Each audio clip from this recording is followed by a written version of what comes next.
Hello everyone, and welcome to this live panel discussion.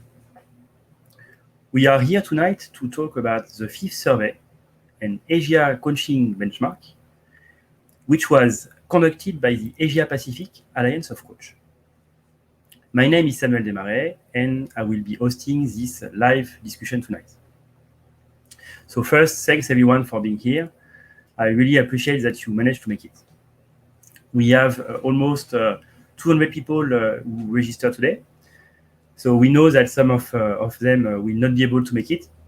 So we will share this video on YouTube and on Facebook for free once this is over. And do not hesitate to share it with your friends if they can't make it. We would like to make sure that this information is getting out to everyone. So there is there will be a lot of things discussed, a lot of insights, a lot of very tangible information. So I strongly recommend you to take a notebook because you will gonna want to take some notes. So 2 years ago, I decided that I wanted to learn coaching. After I completed my coaching at Transcend International, I started to reflect on my new skills and how I could use them. I started to look for information on coaching, but guess what? It was very hard to find some. It's very hard to find any information on coaching, especially in Asia. It's a bit like looking for the salary in a company. So I started my coaching journey, and I managed to get some information here and there, especially by talking to other coaches. And then one day it happened. My friend Hélène Luet, who is also a Transcend International alumni, she invited me to this meeting to discuss about the result of this survey. And it was a wow. What I was looking for, I finally had it in front of me. A lot of amazing information presented by amazing coach. So this information was presented only to a limited audience, and I proposed to the organizer to make it wider actually. And here we are today, and this is the reason of this panel. So we are very lucky. We have an amazing group of panelists. They have been very senior and experienced in the industry. They have been doing either coaching, they have been teaching coaching, they have been doing some coaching supervision, they are representing some coaching organization. So in conclusion, like, you have the best of the best. So I'm going to take my notes here, and I'm now going to present you all the panelists we have today. So Maika, can you put everybody? So first, I would like to introduce Uma. So Uma, you are from India, right? Yes. So hi, Uma. So Uma Arora is a leadership coach, a behavioral scientist. She works with individual and corporate to help them to build leadership capacity, to enable transformation, and to enhance performance. Uma is the founder of Idam Learning, an India coaching firm. She leads the research function of the Asia Pacific Alliance of Coach, and she's as an EXCO member, and a chair research. So thanks, Uma. I really appreciate you are here today. Thank you. Next, I would like to introduce Taruna. So I really appreciate that you are here, Taruna. So you are in Singapore, right? So you will see that we have a very diverse panel today. So Taruna has more than 20 years of experience as a leadership development professional, executive, and life coach. With a focus on coaching for everyone and coaching for the future, Taruna works with a wide range of clients, from senior leaders, professionals, youth, and entrepreneurs. Taruna has written What is Life Coaching Anyway? A book to raise awareness about the power of coaching. Taruna has been contributing actively on several projects for Asia Pacific Alliance of Coach and also for ICF. So I really appreciate you are here today, Taruna, and your experience on this survey and how it was made extra will be very helpful for everybody. So thanks a lot. Tony Dickel. Are you okay, Tony? So you are watching us from. I'm in good shape. Thank you. So you are here from Hong Kong, right? I'm in Hong Kong. That's right. Thanks, Tony. So Tony is the founder, chairman, and CEO of a well-known Asia-based global coaching school, Transcend International. It's where I actually learned coaching. So Transcend International runs ICF and EMCC accredited training programs. Tony has been involved with coaching and coach education since 2007. He is also the country director of Potential Project, a leading global provider of mindful leadership and corporate mindfulness-based solutions. Tony also has more than 20 years of experience in investment banking, consulting, and customer sectors, and he's the immediate past president of HKICC, a former president of the ICF Hong Kong chapter, and is a founding member of EMCC in Asia. So Tony, I really appreciate that you managed to make it today. Thanks for being here. Great to be here. Last but not least, Mathilde Poirieux. So Mathilde is an executive PCC coach. Her coaching is focused on leadership, key transition, and alignment. Mathilde is accredited organizational coach. She's a coaching supervisor, a team coach, and she's also trained mentor coach. Mathilde is very committed to contribute to further professionalized coaching in Hong Kong and also in Asia. Mathilde has been the president of ICF chapter in Hong Kong since January 2019. So thanks a lot, Mathilde, for being here with us today. So without further ado, I propose to really jump into what we are looking here tonight and in this survey. So I feel that a lot of people here today are coaches, and they are very interested by the coaching landscape in Asia, because as I said at the beginning, it's very hard to find quality information, and they are also very curious and about the impact of the COVID-19 in this situation. So today, the idea is to really go through the result of the survey and to get your opinion, your views on this conclusion. And at the end, we will talk about what is the new landscape post-COVID. But first, I would like to turn to Taruna. And I would like to ask to Taruna to give us more detail about how the survey was made. So Taruna, can you explain to us the methodology that was used for this survey? Yes, Sam. So thank you. Thanks for inviting me and for being inspired at that event where you wanted to bring the 5th coaching survey results to everyone. That's our intention as well. So thank you for organizing this. APAC, as you know, is an organization of professional coaches across Asia Pacific. And at this point, I want to acknowledge the founder, Mr. Fusi Luan, for his vision in making APAC the coaching voice of Asia Pacific. And we feel that the 5th coaching survey is one step forward in that direction. So firstly, let me thank the respondents. We had 1,289 people who had responded to the survey, contributing to the data that we have available with us today, and our sponsors who helped to distribute it and reach out to a large number of people. And of course, the survey team that put hundreds of hours into making this a possibility. We are here today because of that. So I want to thank all of them, right? So the 5th coaching survey, as you want me to talk about the methodology and the purpose. The 5th coaching survey, as the name suggests, APAC has done 4 other surveys earlier, but on a much smaller scale. And this survey is in a way a landmark survey. The 5th coaching survey is like a landmark survey because we introduced 3 new markets for this survey. Earlier surveys were done in China.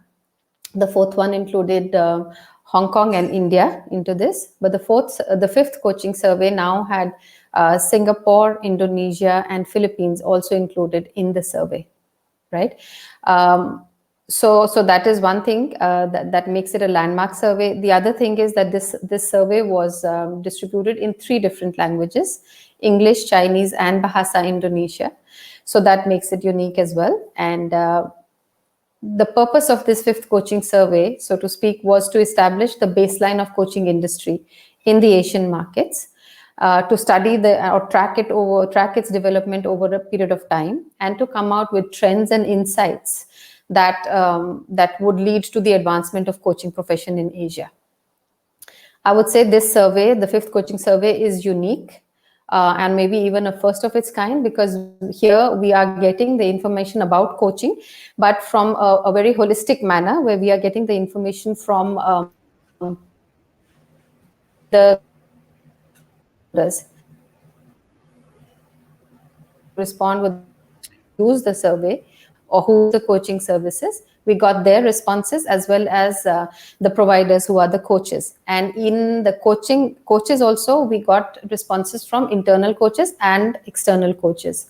So that makes it unique, and that made the survey design also in a way complex, because there were 140 questions on this. But the way we designed it was that we started with some common questions, then split it into 3 different branches, one to be responded by the company representatives, one by internal coaches, one external coaches, and then at the end we combined it back again. So as such, this survey has a holistic view of things.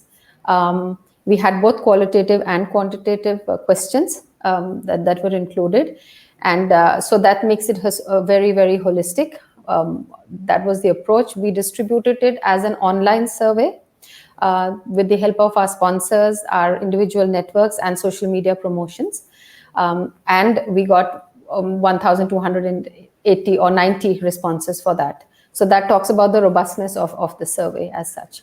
The timeline of the coaching survey was 1 year, and we were able to do it in that we presented the results first at the coaching conference in Bombay, the APAC coaching conference in Bombay. We have now produced 7 reports. One is an integrated report of over 100 pages. It's an overall survey, the results of the overall survey. And then we've also got 6 individual market reports, which go deeper into analyzing the data from there.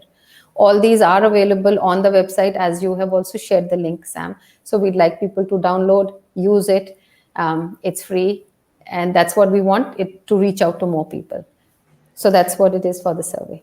Thanks a lot, Taruna. And so indeed, you can see the link here on the bottom of the screen. So again, I think really this is a lot of amazing content. It's very detailed with a lot of detailed information. So thanks for sharing this methodology. So now I would like to start to talk about the result. So we have 8 trends, and I would like to start by the first one. And the first trend highlights in the survey the growth of coaching services and a deeper penetration in the market. So Taruna, can you tell us a bit more what the survey is saying about it? Right, Sam. So yes, these are the, actually, let me just give you briefly, when we were writing down the report, we realized we had to bring out the essence of the survey. So that's why we looked at these 8 trends. The first one is on growth in the coaching services. And of course, there is an overall, there's an increase. All the markets and all companies are increasingly becoming more open to introducing coaching.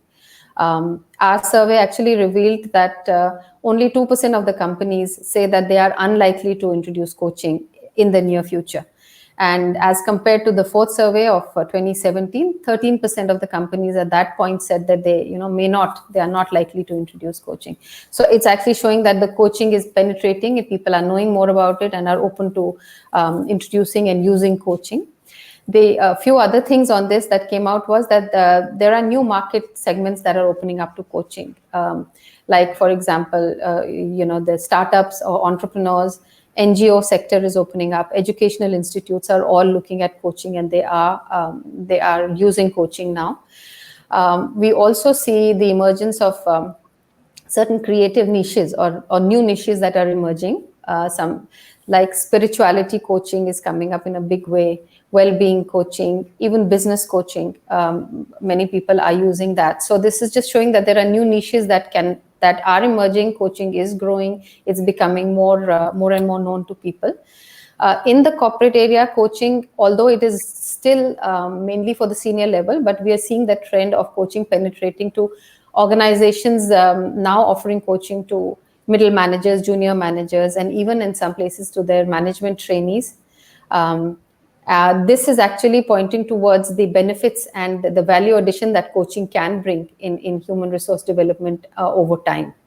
Another very important thing that came out was that there is the demand of coaching in local language is actually increasing. And around 74% of the ICs say that they do coaching in local language. Equally, 57% of the external coaches also say they are coaching in the local language. So that we see is an opportunity for coaches who are coaching in their local language, that there's an opportunity for them there. Other than that, training on coaching skills, many companies, actually 1 out of 5 companies are saying that they are offering training on coaching skills to their managers at all levels. So that's saying that like they are basically looking at increasing the internal capability of coaching in the organizations. Yeah, that's the main things. Very well. Thanks, Taruna. It's a lot of interesting information. So, Uma, can I have your view also on this growing of coaching services in Asia? Yeah, I may just add that the number of companies who said they are using coaching sometimes is 48%, and who used never was 25%. So, which means 73% of the companies have either used it sometimes or never. And so, this is a huge area of opportunity for external coaches and coaching companies. And another point I may mention was about the what is stopping these companies to start using coaching. So one thing is the cost, and second is they say coaching concept not well known in the company. So this is a departure from the last survey. What they said was that top management is not willing to bring in coaching. From that, it is changed to coaching concept not well understood. So this is a pointer to coaches and coaching companies on how do we make our coaching proposition clear and understandable to companies and the consumers, the people who are wanting to use coaching. So these are the opportunities. Very interesting, and I invite all the coaches who watch us to reflect on this indeed. So thanks, Uma. So the second and the third trend are related to the use of a mix of internal and external coaching, and also a lack maybe of clear visibility on what is internal coaching. So can you tell us, Uma, what the survey says about this? Yeah, so interesting thing was, and we knew about it, that companies are using a combination of ECs and ICs. So, pardon me for using these abbreviations. EC means external coach and IC means internal coach. So is that okay, Sam? Can I use the abbreviation? Yeah, sure. Okay. So what surprised us was the numbers. So 8% companies are using only ICs. 23, yeah, only internal coaches. 23% using only external coaches, and a large number, 69% of companies are using a combination of external coaches and internal coaches. Yeah. So, and when we further drill down, and we found that typically for senior management coaching, external coaches were preferred, and for middle and lower levels, the internal coaches were being used. So, and needless to say, it's more cost effective to use internal coaches. That's what the research also said. Now, here is the catch. So, what is the catch? So, when we checked about the confidentiality and neutrality concerns and the level of trust issues, the numbers were 65% and 57%. So, when we asked coaches and companies, so this is what people said. And when we looked at profile of ECs and ICs, ECs are generally more old. They are older. They have more experience. They have more ECs engaged in tying up with professional bodies, credentialing, etc. And and another interesting thing, ECs are investing more time on their professional development. So this was the dynamics of EC and IC combination in the organizations. Now, the other side of the story, while companies are investing, they are focusing on building internal capacity for coaching for cost reasons and for convenience, possibly. Now, are our coaches happy? So, is there a well-defined role for coaches? And the answer was less than yes. So coach's role is not well defined, and more than majority of people said that coach's role is not well defined. Um, uh, when it comes to linking of performance with pay, it's not really proportional. Less than internal coach's job, he actually it's not 100% his job. Basically, he does other things. He or she does other things, and coaching, internal coaching, is less than 25% of his or her role. Mm. So that shows the focus Okay. area. And and then are we giving tools and resources to the coaches? Is there a quality control? What is the quality control? So all those questions, the answer, majority of the people said, they disagreed that there was enough opportunity there to develop. There was enough opportunity to do the quality control. Yeah. Mm. Thanks, So, Uma. So it's very interesting. So maybe I can ask Mathilde to comment on that. So can I have your view, Mathilde, on this rise of internal coaching and on the lack of clarity on the role? So what could you share with us about this topic? Sure. Yeah, it's a very interesting trend that we've seen coming for a few years now. I was the Hong Kong representative in this in the survey team, and I loved it to be part of this research team. What I really found interesting in these results were the different perceptions of when is it a good idea to use an external coach or an internal coach. From companies and from coaches. So they agree on something, which is good already. So everybody agrees that they would use external coaches for higher positions in the companies and internal coaches for lower management positions.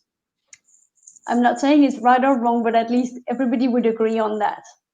What was different, though, it was about the perceptions of what would be issues, and as you mentioned, Uma, about what are the benefits of internal coaches. And internal coaches were saying, "Oh, we are very useful because we know the context, we know the company, so we are we bring this knowledge."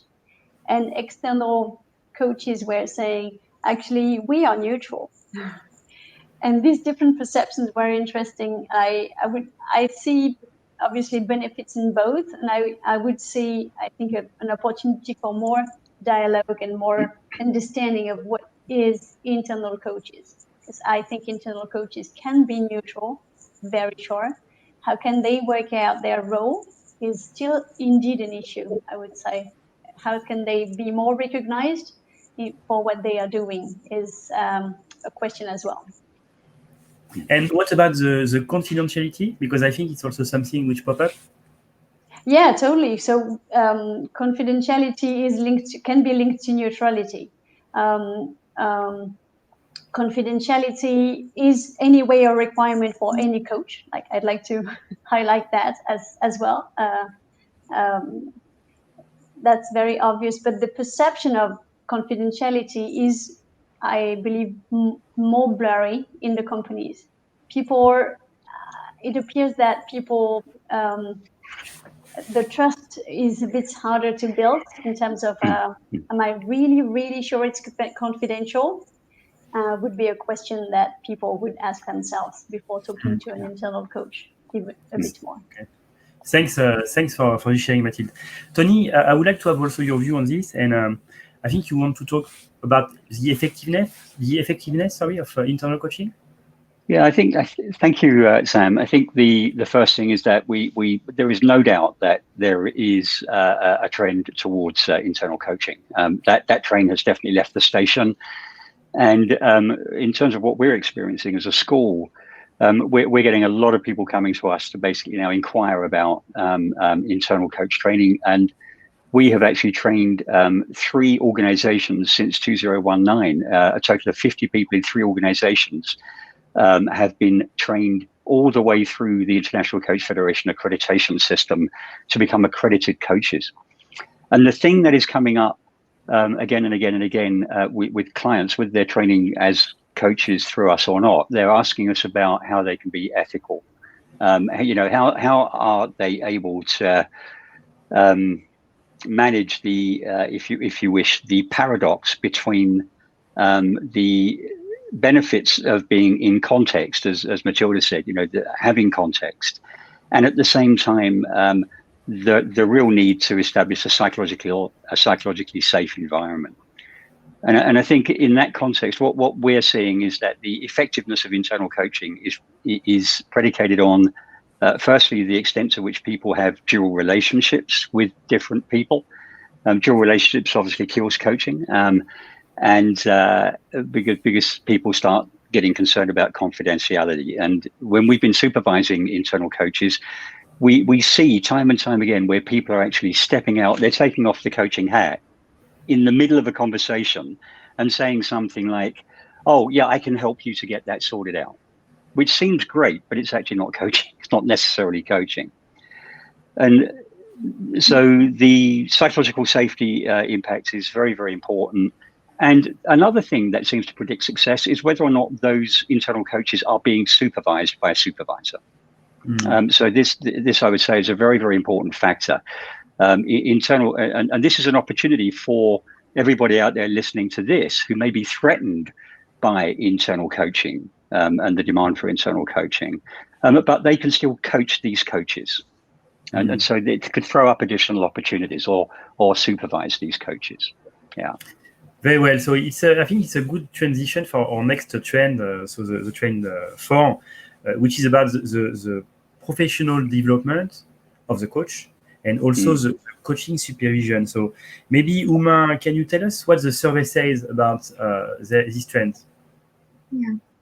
So coach development is unique, and it's slightly different from leadership development, in the sense that in leadership development, people keep on learning new skills, and new situations keep coming up, and change in responsibility, they need to learn new skills. But coach's job remains the same, and he or she needs to develop further. So we have divided this question into 2 parts. So one is professional development, which is learning new skills, attending webinars, attending conferences, networking with other peers to learn new things. So one is that, reading. And the second piece is reflective practices, where you're actually strengthening your practice yourself. So the answer we got to these 2 questions was, as far as professional development is concerned, ECs again are investing more time in the professional development. 40% ECs, 41% of ECs, and 23% ICs are spending more than 60 hours in a year on their professional development. So that's about professional development. So when we talk of reflective practices, so we had 4 areas there: self-reflection, peer network, mentor coaching, and the 4th one is supervision. And and we were not surprised that the self-reflection was 84% for ECs, 77% ICs, peer network 68% and 52%, mentor coaching 48 and 41, and formal supervision, people who are using formal supervision, 32% ECs and 26% ICs. Now, out of these, again, another interesting piece of data, only 1/3 are actually paying for it. And also the supervision which is used is 1 to 2 hours in a month. So that's the piece of data that we got on supervision. And Tony, very interesting. So I think Mathilde, can you share with us your view on this? Because I think maybe you can explain a bit what is coaching supervision and give your view on this. Yeah, sure, absolutely. Yeah, I mean, coaching supervision is a way to be guided in your reflexive practice. So as a coach, I coach people and I I meet things, or I'm triggered sometimes, and things can add up. Yeah.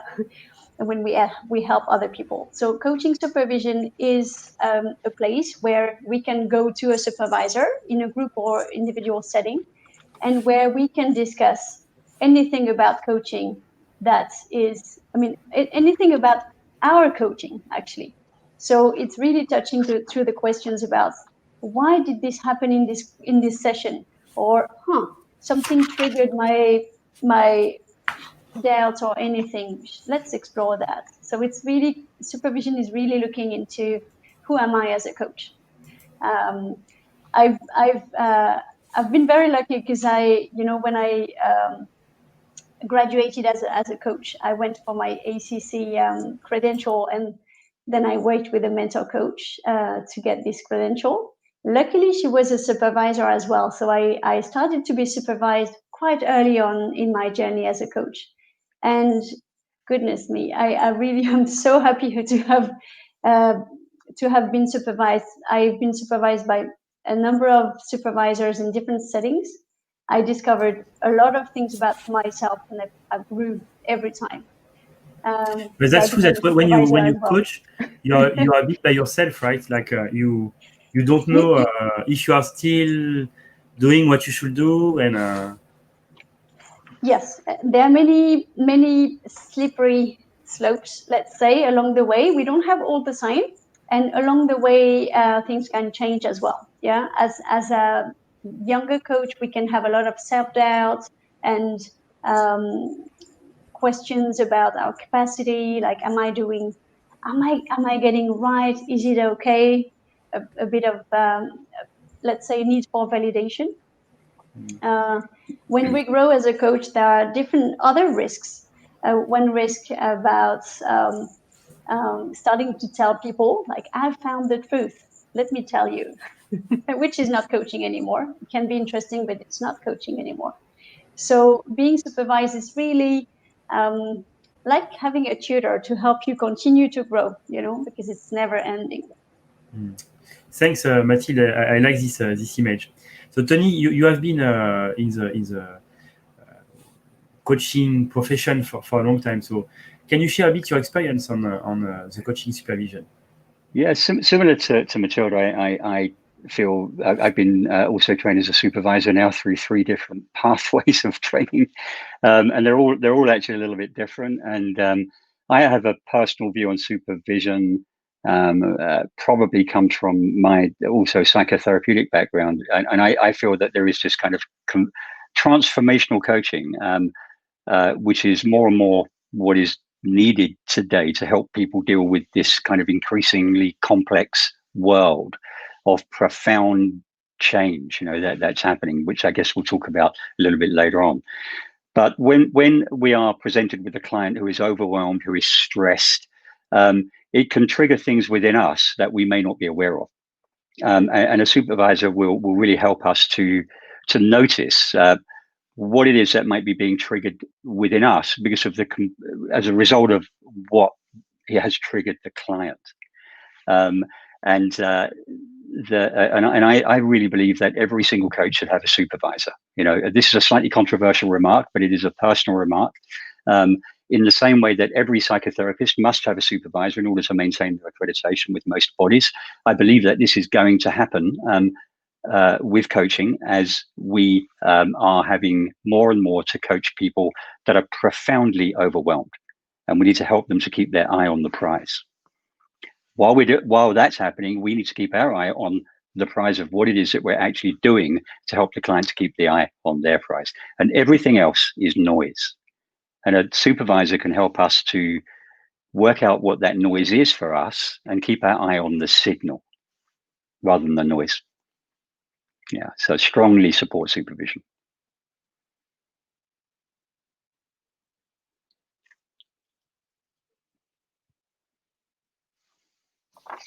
Right. Did anybody hear me? Or no, yes, we heard you, but we're not able to hear Sam. Oh, Sam. Yes, so it's okay. Sorry for that. So thanks, Tony, for the sharing. And I was saying that actually coaching supervision is also part of the journey for coaches when we learn coaching, right? Where we have to share and reflect, and it's very interesting. So this trend was also talking about the professional development of coaches, and Taruna, I think you can add also on that. Right. So yes, Sam, basically I think most has been covered, but yeah, the external coaches are spending much more time, even in terms of the training. When they're doing coach specific training, more time is spent by the external coaches on that, and that is come out also in other ways that ICs are, there's the development has to happen there in that area. But in terms of their professional, other than that, the reflective practices which the coaches are using for themselves to be constantly kind of, it is a profession where there is a lot of this, you look into yourself a lot. And so there's a lot, that's why, coaches indulge a lot in their own self-learning and their own self-awareness through different practices. Mentor coaching and peer coaching, peer network learnings are an important way by which we can go back and talk to somebody about what we are doing as a coach. And I agree with both Tony and Mathilde on supervision that going forward it's going to be something which will actually come up as an important aspect for coaches, whether internal or external. So yeah, supervision. Very interesting. And I would like to pull some information that actually Uma just mentioned. So she says that so external coach are attending to something like 60 hours of training. So it's like it's quite a lot. It's like 2 weeks every year they are attending to some training in general.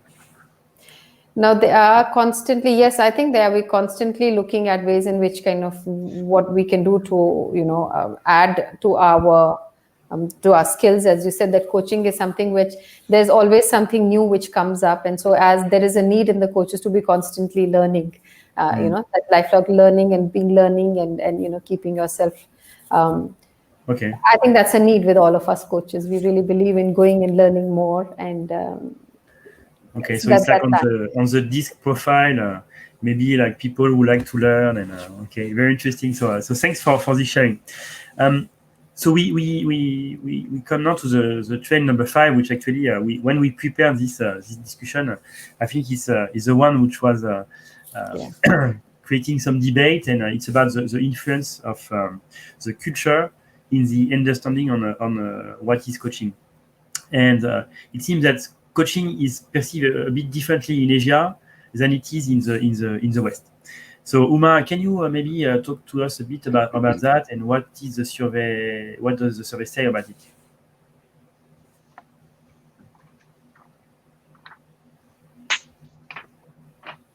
We can't hear you. Okay. Right. And how is coaching understood in this part of the world in Asia? And as you know, it's a new field, maybe 20 years, max 30 years. And so there is one definition of coaching, which ICF organization like ICF, PMCC, and many other organizations prescribe to. John Whitmore's definition. So we put that definition in our survey, and we asked this question. So which is the definition that you agree with? And we put few definitions. So one of them being coaching is maximizing, unlocking the potential of a person to maximize his or her performance based on the principles of asking and not telling. So, and the good news is that 95% of respondents in all geographies, and in some geographies even 98%, they chose this over the other definitions, and this was an overwhelming yes to this definition. Now, when we asked another question, and this was about practice, that coaching should be about facilitation, coaching should be about guidance, coaching should be about giving recommendations, giving advice, when we had these options. So what surprised us was that the percentage dropped. And percentage dropped from 95% to 80% by companies, 86% by ECs, and 80% by ICs. Now comes the fine print. And the fine print is when we look at strongly agree. So we have 1 to 5 scale, right? So strongly agree. That percentage dropped from 84% to 36% for companies, 56% for ECs, and 41% for ICs. So that tells us there is something peculiar going on in Asia about how coaching is understood and practiced. So I agree with the definition, but when I'm practicing, what we found was that people are saying we are using a combination of other forms of helping, like guiding, like recommending, giving some expert advice. I see. Yeah. So thanks a lot for this sharing. So the first point you highlighted is actually that the definition, which is, let's say, supposed to be the standard one, is relatively agreed by participants. So Mathilde, can you comment on that? Yes. Yeah, thank you. I agree with Uma that it's a good news. Like, I really would like us to celebrate that, because I think the understanding of what coaching is, as it's been described by John Whitmer, which was one of the founding people in terms of theory of coaching. Yes, it's progressing. So I love to hear that. And different organizations have different definitions, but what they have in common, I think, it's really coaching would be a dialogue and helping people towards their potential. And it's more asking than telling. Yeah, I think this is what this definition puts as a standard. What I really I'm interested in is hearing what we just said with is coaching blended, or should coaching look different in Asia? I would like to add one more thing in the balance. It's about the maturity of the market. Like, coaching has appeared. I've been in Hong Kong for about 10 years. When I arrived there were coaches in Hong Kong, of course, much less, much fewer. That's very sure. Like, this coaching has been expanding really in an exponential way in the 10 last years in Asia, I would say, not only in Hong Kong. So when I look at the understanding of coaching, I'm also looking at how people perceive it and how people practice it. And obviously people would start with maybe a bit more of a blend and would end up having a more consistent way of coaching with time. I don't know. I'm very curious to look at that. See what time will bring. Okay, thanks. So, but your conclusion was that there is a raise in the awareness and in the understanding of what is coaching. So, which we see something we should celebrate as a coach, right? So, thanks for that sharing. So, Tony, I think you would like also to talk about it and about the perception of what is coaching. Yeah, thanks, Sam. I think it's very, very interesting that most coaches or most people seem to agree on what the role of a coach actually is, but that it might, what's actually happening in coaching may be something other than that.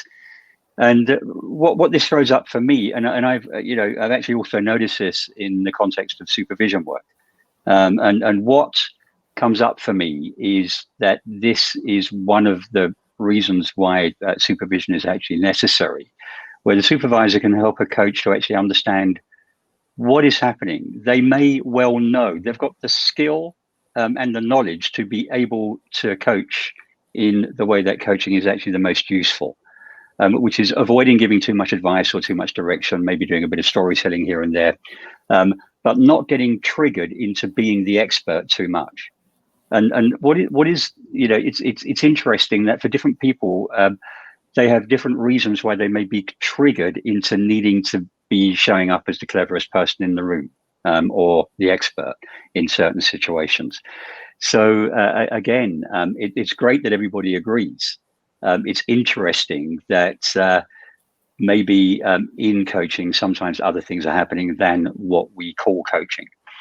And I think the other thing is that we also do get pressure, of course, as coaches from companies and also from individuals to sometimes do things that maybe we wouldn't necessarily be regarding as coaching. Maybe guide. The sponsors sometimes like us to give guidance to people. Sometimes they also like us to give too much information about what's happening in a coaching session, right? And to me, the way that all of this is solved is just having good conversations with your clients, with your sponsors, and also with the coachees prior to the coaching session starting. Really setting out the expectations, having a good agreement around what is the role of the coach, what is the role of the coachee, and what is the role of the sponsor, and being very, very clear at the contracting phase perhaps can help with this. I see, it's very interesting, and but coming back to the culture, I would be very interested to hear from you also, Uma, on what is the impact of the culture, because we are in Asia and culture is different. There are many countries, many territories. So Uma, can you share your view on that? Can I just comment on this? Sure. This piece. So when we released this report, so we did receive two kinds of responses. Some very senior coaches wrote to us, and one person very senior doing PhD, and her topic is diversity in coaching. And so they said, wow, congratulations. Thank you for bringing the Asian perspective and cultural perspective. And another set of responses we got again from very, very senior celebrated coaches that that's not a good thing. We have to promote one universal language for coaches. So the question is that is it these two polarities? We are stuck between these two polarities, either this or that, or the answer is looking at diversity. So I just want to leave you with this thought. Very good point. Very good point.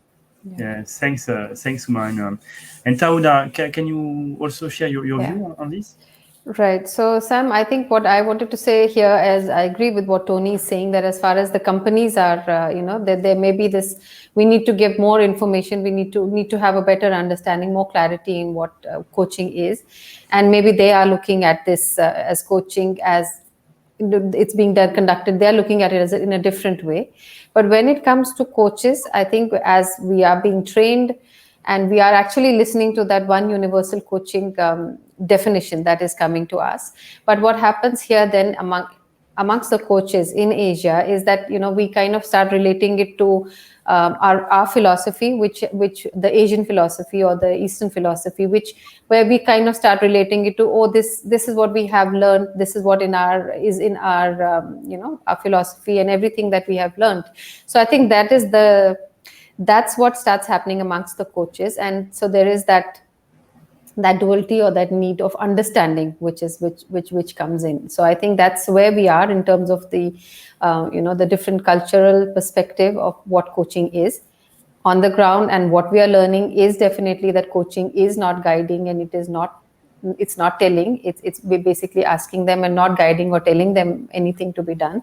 So I think that's why there is a little bit of, so as Uma also said, there are those two polarities. And in Asia, it's more towards, okay, this is how we look at, this is what we have learned. So are we doing something different, or is it? So that's the confusion. I think that's what happens when we are talking in the Eastern or in Asian perspective. Yeah, that's what the data says basically. Okay. So it's very interesting, and actually this also a good transition to talk about the trend 6, which talk about the growing sophistication in the customer expectation. And I think on that, Taruna, can you tell us a bit more about what the survey said about it? Yes, and I think Tony just a while ago what he was saying was what is in this trend. Actually, this is about the impact of coaching as companies are seeing it. So when we checked about what is the coaching quality, what the quality that they are receiving, 6 out of the 10 companies said that they are highly satisfied with what the coaching services being given to them. on a range from very good to okay that way. But 7% of the respondents were not so happy with the coaching services being being provided. And this is in line with the 2017 survey. What's interesting is that 84% of the companies said that they see some impact of coaching on the business bottom line, right? There was a strong impact on individual performance and employee morale and engagement. But when it came to organization performance or retention of employees or revenue and profitability received, that was a moderate impact, right? And I think less than 16% of the companies reported no impact on the bottom line. One very interesting thing that emerged from our survey was that when we asked them the question as to the benefits that they were seeking when they looked at a coaching assignment and the benefits that the company received from it, 20% of the companies said that they received the coaching benefits that they were looking for when they got into it. 40% of the companies said they received the benefits which they were not expecting.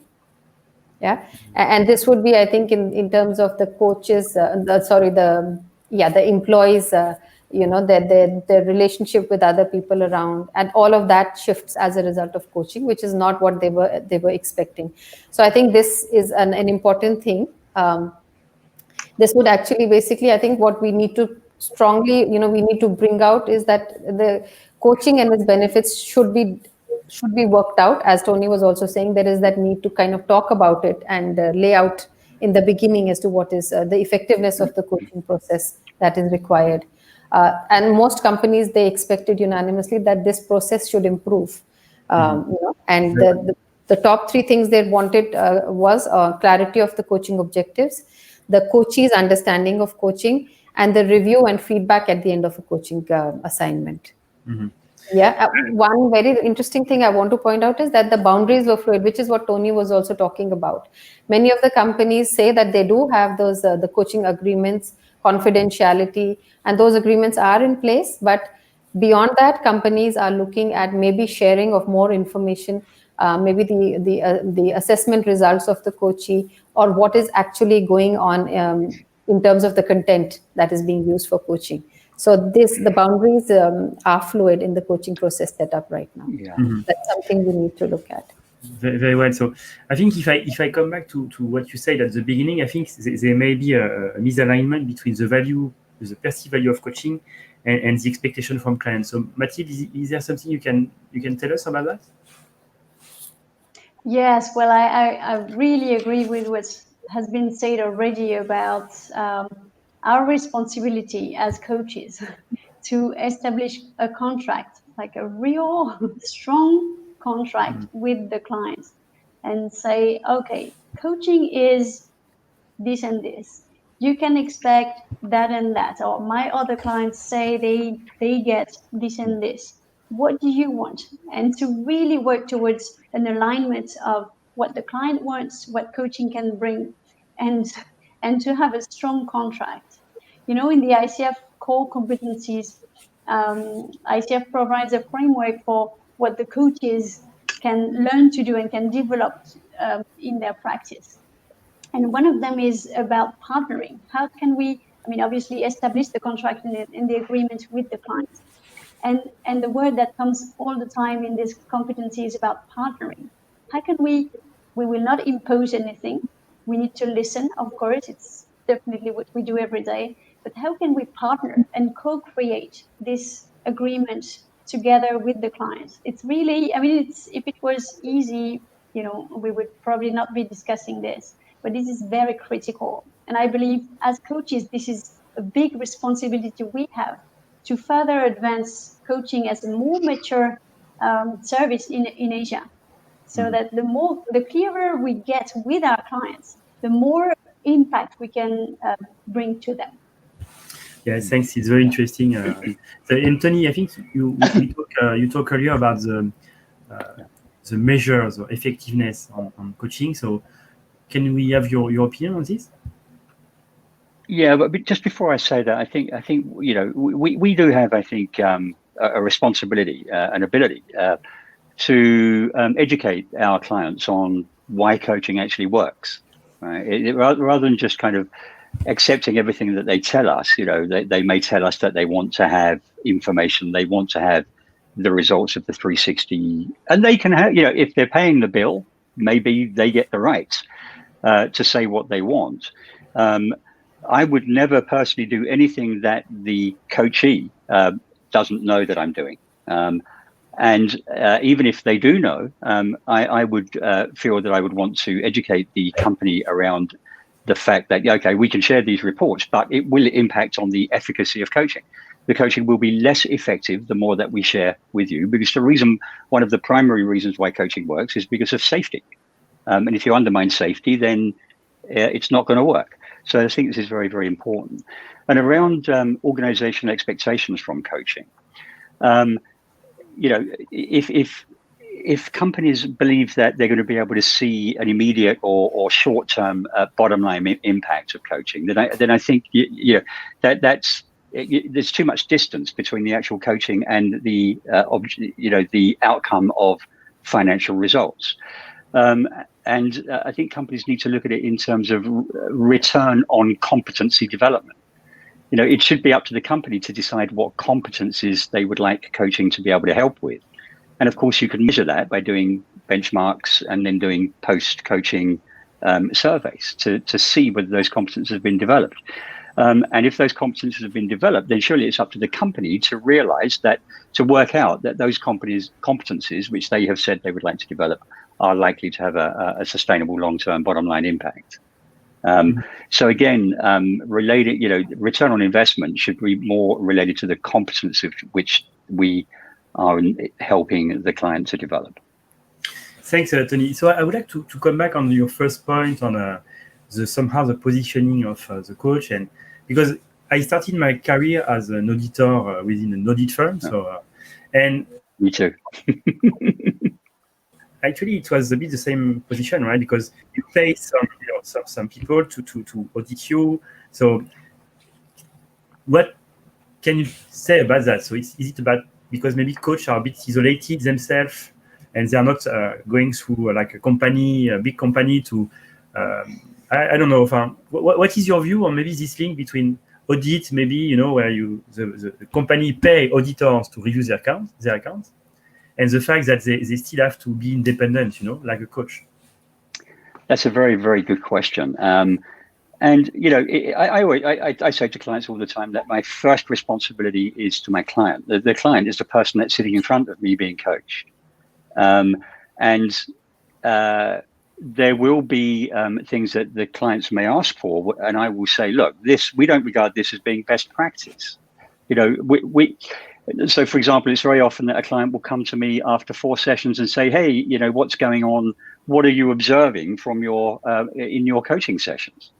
And my answer is always, okay, I'd like to swing that question back to you. And I'd like to ask you, what is it that you are noticing that is changing within this person or within this team as a result of this process?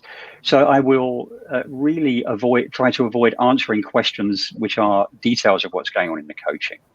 And I'll always position it as that it's not about me. This is about me serving you as a company. Mm-hmm. It is in your best interest, actually, that I do not give you this information. Because if I give you this information, you'll be wasting your money on me or on my company. Yeah, thanks. It's very interesting. I don't know if that answers the question. Or not. It does. And this also, this shows the complicated positioning of the coach with and the need to educate the sponsor to know better. They know what is coaching. They may not know enough what is their role in the coaching process. I mean, we talked about it earlier. And one more quick thing, just finish. We're not meant to be subject matter experts in the client's business, but we are subject matter experts in why coaching works, and we should be prepared to use that with our clients. Okay, it's very, very good conclusion on this one. So thanks, Tony. So I'm sure that a lot of people here are curious about the trend 7, which is about actually the AI-based coaching tools. And maybe Uma, can you share a bit about this trend actually for Asia? Yeah, so we conducted this survey last year, and with COVID, a lot of things may have changed. And our question was if people are using technology. So one part of this is to do with technology, the other part is AI. So coaches have been using technology forever. Coaches have been coaching over the phone, over video calls, Skype, Zoom. So that has been going on. So they are comfortable doing that. So using AI tools is something which is not yet in practice. Most people, around 80 plus percentage of people, said that they have not seen the use of any AI tool. So I would say that the use of AI in practice was not there when we did this survey. Things may have changed now because COVID is a disruption. Now, this doesn't mean that AI is not coming. AI is real, and whether we like it or not, AI will come, and somebody will crack the code, and somebody will come up with a good coaching applications. And I understand there are a few coaching bots based on Grow model, and they've been in the market. But yeah, the comparison between human and robot, you know the answer. Uh, yeah, so current use as of last year wasn't there, but yes, we can discuss about future, and I have my views on that. Okay. Thanks, Uma, for that. So, Tony, can you give us your view on this AI-based coaching tools? Yeah, there's a lot of obviously stuff that's been said about AI-based coaching, and it is definitely happening in the US and Europe now. There's a massive amount of development in AI-based coaching tools, and many coaches are actually quite threatened by that. And I actually feel that they don't need to be, provided they keep developing themselves as coaches and keep helping, recognizing that maybe the future of coaching is helping people to be adaptive to this profundity of systemic and personal change that is not going to go away. And I think at that level, AI-based coaching cannot disintermediate coaches, if you wish. I love what Diana Fosa says about this, which I think really speaks to coaching at a high level. She says the roots of resilience, and it's going to be all about resilience going forward from now.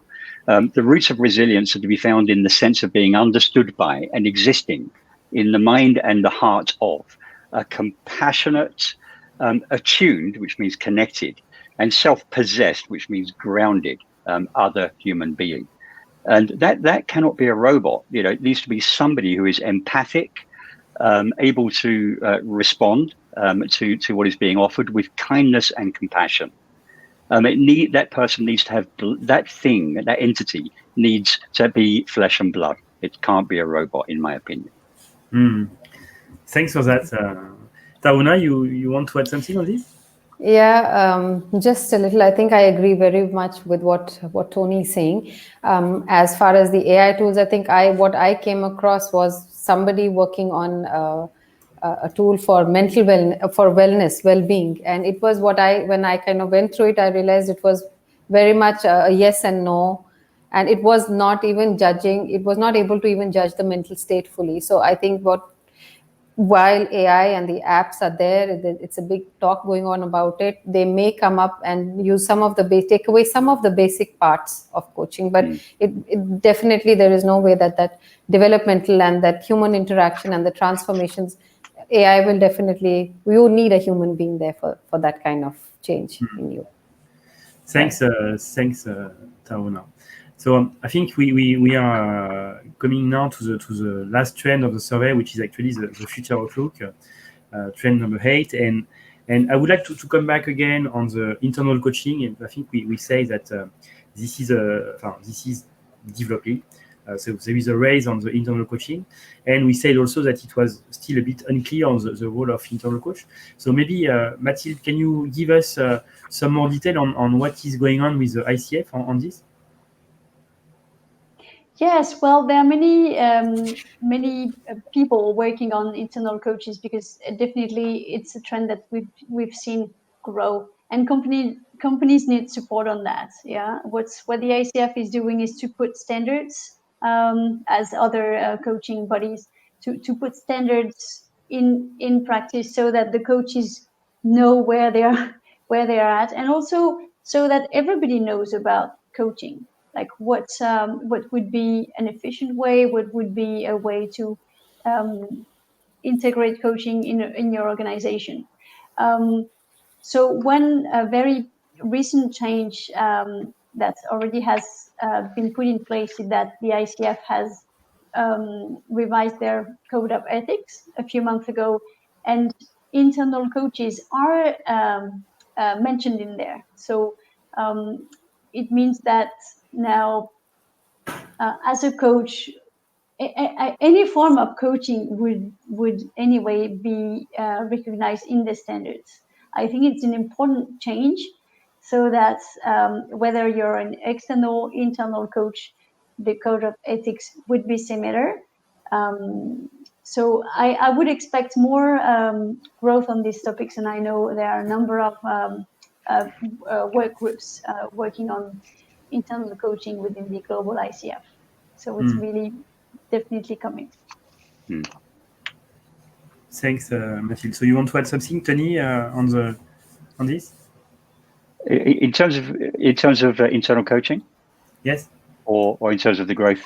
No, but we can talk about the growth. Yeah. So maybe on the growth, on the expected growth on coaching in Asia. I mean, I certainly agree that internal coaching is very much on the agenda, and as I mentioned, we're seeing quite a lot of demand for internal coach training right now. But all forms of coaching are likely to grow. The one thing that we know is a constant and will not change is change, and it's increasing velocity of change, right? And the world is increasing in complexity almost every day. There are more demands on us. There are more stressors on us. We have less perceived resources.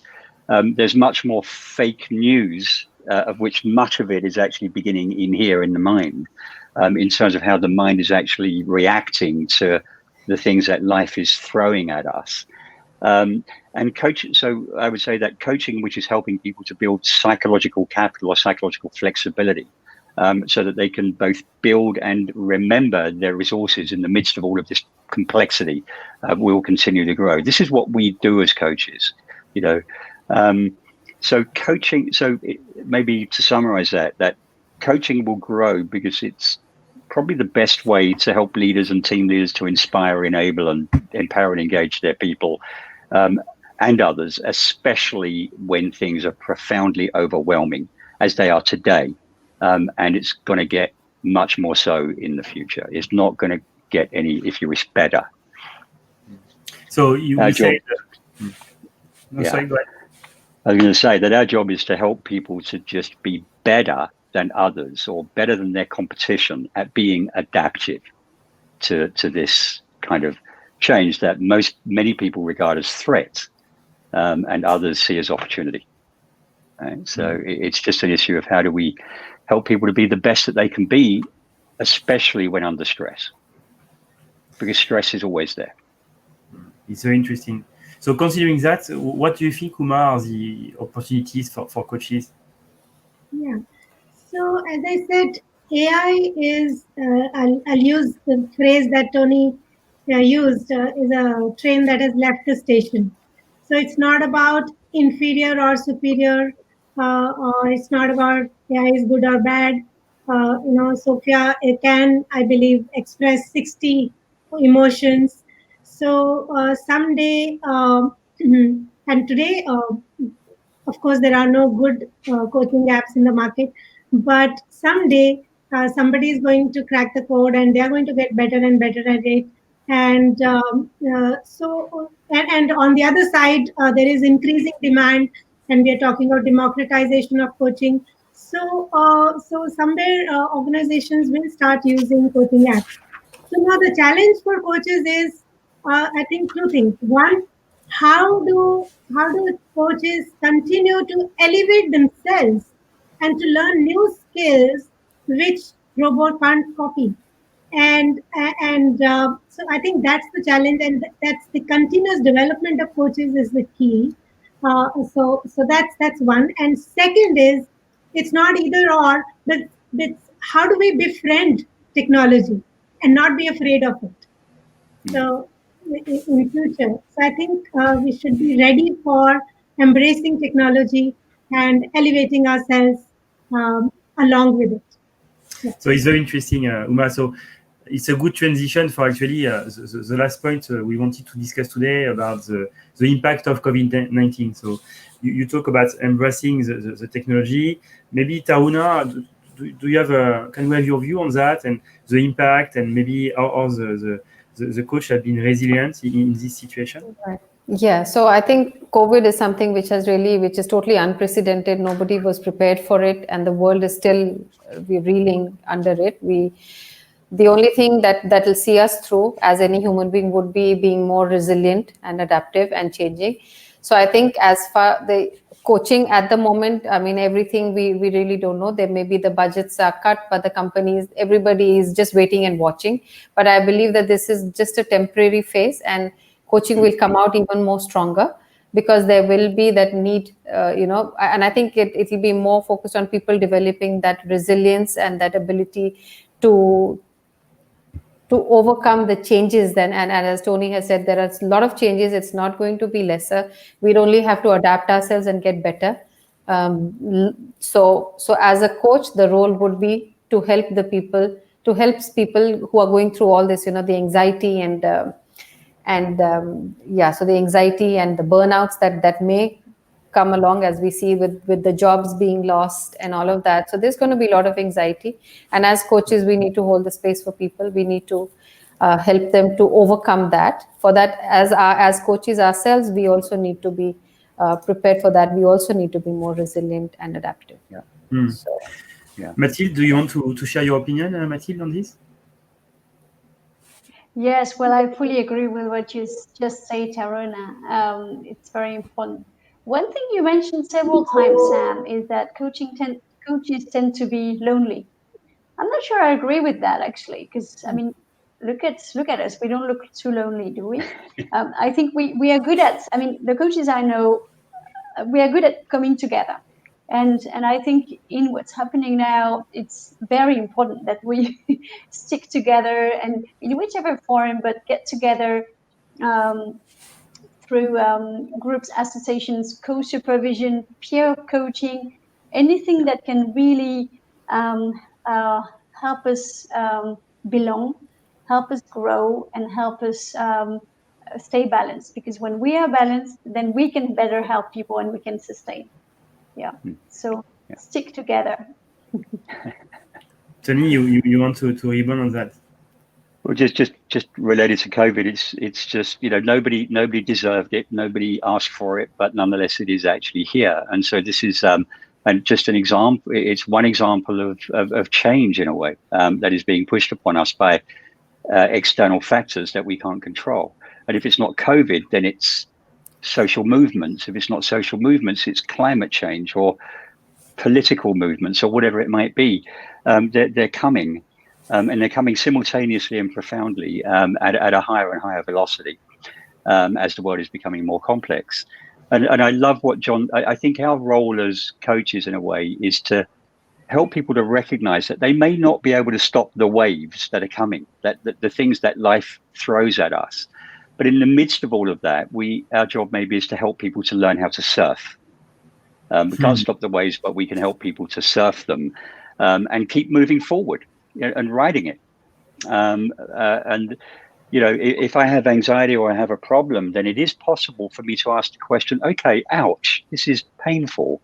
And what is it that I can do to bring myself to be at my best in the midst of this? And I think in a nutshell, that's kind of our work. I really like the image. Uma, do you want to add something on this? Yeah. So when this COVID happened, and I was talking to my brother, and he runs a company, and I said, "Oh, you guys must be under a lot of stress, and 3,000 people, and a lot of people will lose jobs and all of that." And he said, hey, we don't have time for this. So, so there is a crisis out there, and we have to manage it. And so there are. I have to worry about 3,000 people, and I have to worry about their well-being, and I have to worry about their jobs. And in fact, I was offering him. I said, I'm happy to offer you any help if you need. Said, no, I am. We are all in the field. We are managing the crisis. So that to me told me that there is resilience in people, and COVID is a disruption that happened, and different people reacted differently, and a lot of people did not need any coaching. They just went ahead and met the challenge, and they used their resilience, their inner strength. Some of us needed more help. Some of us. So different people have different issues. And as I agree with Mathilde and Tony and what you said, coach's role is to provide a space, and yes, wherever required, coach's role is more now than ever before. It's relevant today, I would say. Yeah. So we have a big wave, and we need to help people to learn how to do some to surf it. It's very nice. So thanks a lot for that. So maybe I'm conscious of time, but I think there is one question. We have a lot of questions, but one of them is a very I think relevant for us today. And so thanks for Elaine for asking this question.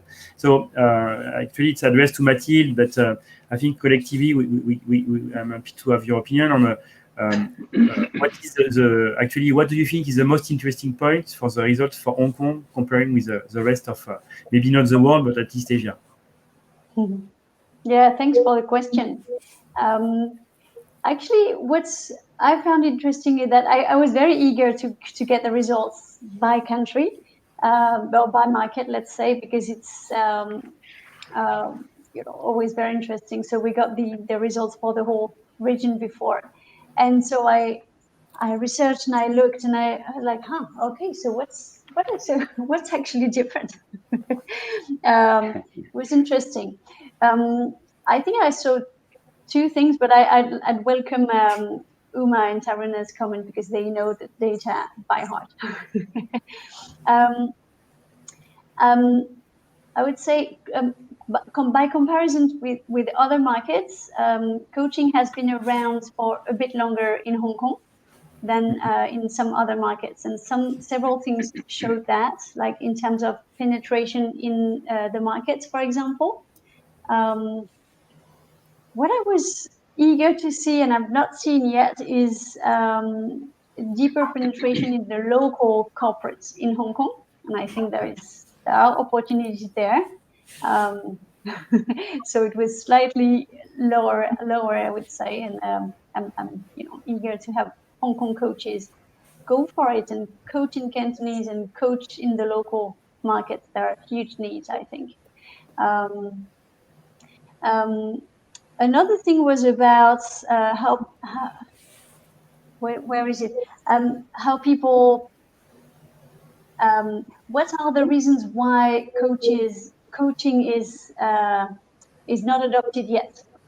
And one reason that came louder in Hong Kong was the perception of the price, which is interesting, I think. So I say perception because we are only measuring perceptions. But in Hong Kong, companies tend to say, oh, I think we're not adopting coaching yet because we think it's too expensive. How do they know about the costs? I don't know, as you said, Sam. It's a bit difficult to know, but it's a perception. Anything else, Taruna or Uma, that you would remember about specific Hong Kong data? Yeah, so I think you're bang on, Mathilde. So one thing that stands out for me is, yes, you're right. Hong Kong and Singapore are slightly more evolved markets than India, China, Indonesia, and Philippines. Overall, in several questions, we saw that.